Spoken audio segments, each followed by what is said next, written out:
Rudy and Boris saved the Boreal forest. Illustrated by Annie, narrated by Culp.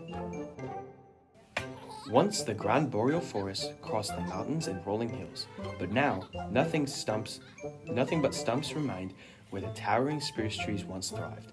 To the inhabitants, the trees had simply vanished as once clean streams turned muddy and orange.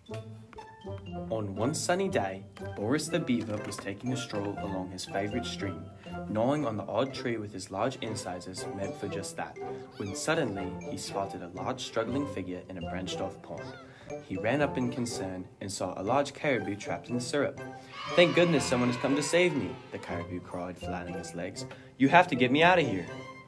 Boris nodded and hauled large branches that were nearby to block off the pond entrance. The level of syrup slowly decreased until the caribou could finally climb out.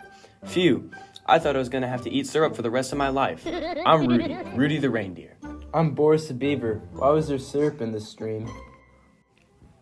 Boris and Rudy sat under a lonely spruce stump. The remains of its needle-like leaves, covered in wax to prevent water loss and frost damage, covered the landscape.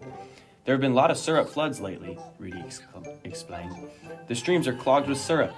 Boris tapped his tail. If we build dams on all the streams with the syrup, maybe they'll go back to normal. "That's a good idea. Then let's get to work," Rudy cheered. They traveled uphill until they reached multiple streams. Boris gnawed through the fallen logs on the forest floor. Two big grizzly bears lumbered over to the two of them. "Need a paw?" they rumbled. The bears carefully stacked wood onto Rudy's strong antlers. "Whoa, careful!" Rudy laughed as he wobbled.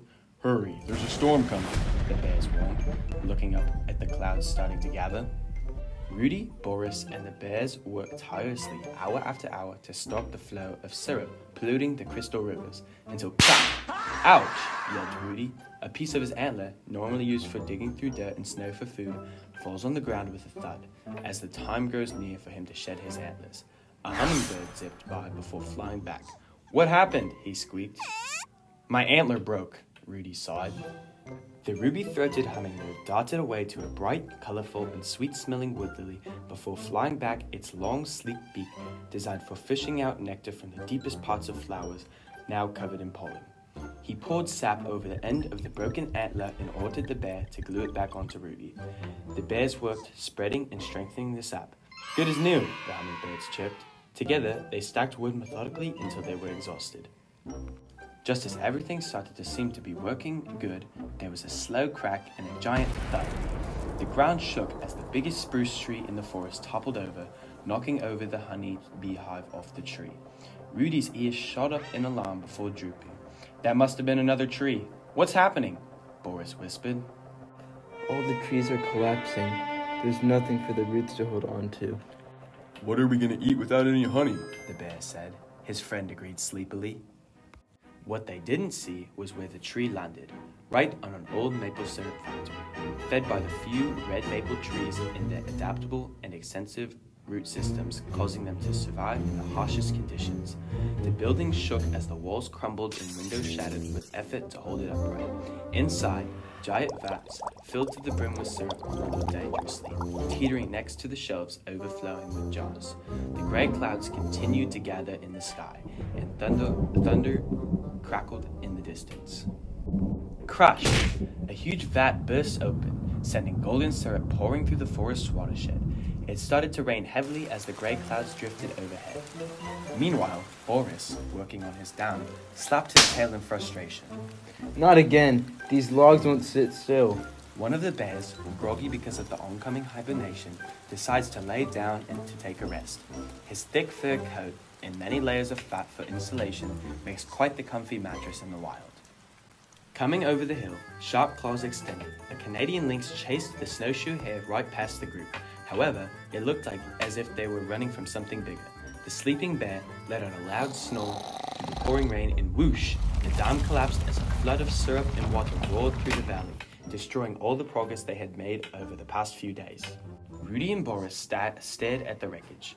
The trees were buried, animals scattered, wetlands were drowned, and plants were destroyed. "We can't fix this alone," Rudy said softly.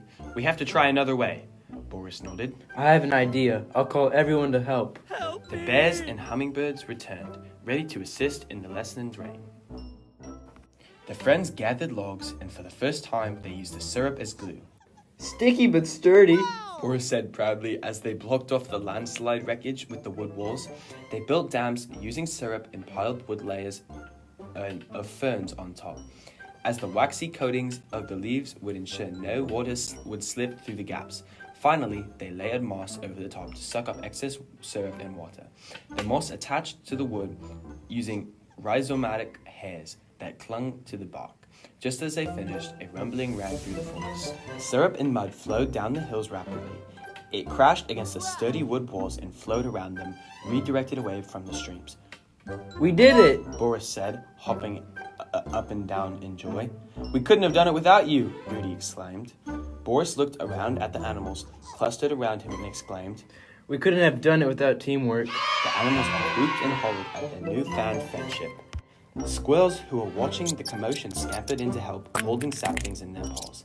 We've saved up seeds for the winter before the flood, they squeaked. With our strong noses, we can sniff them out from basically anywhere, so don't worry, we can find them more easily. The animals worked together to plant the seeds everywhere. Thanks to the soil full of carbon from the decomposing logs, the samples grew quickly into young trees. All the animals gathered in the regrown forest with the spruce trees regrown. The animals and plants thrived, provided shelter that supported the whole ecosystem. The bees buzzed, the moss spread, and the streams flowed through them. Rudy and Boris planted the last tree and placed the final log. Bromance forever, Rudy smiled. And a forest forever. Boris added. The Boreal forest was alive once more. We dedicated this book to the Boreal forest biome because of its importance in those lives were seamlessly unimpacted by it. The Boreal forest is involved as one of the world's most important ecosystems for storing carbon in its extensive forest systems. Today, this ecosystem faces threats such as deforestation, climate change, and pollution threatened melting of its permafrost. Protected by the taiga, by combating these anthropogenic actions will help protect our well-being as a species and ultimately the well-being of our world. Rasa frustasi dapat terjadi pada siapa saja. Buruk hidupmu. Frustasi kerap disertai dengan rasa kecewa.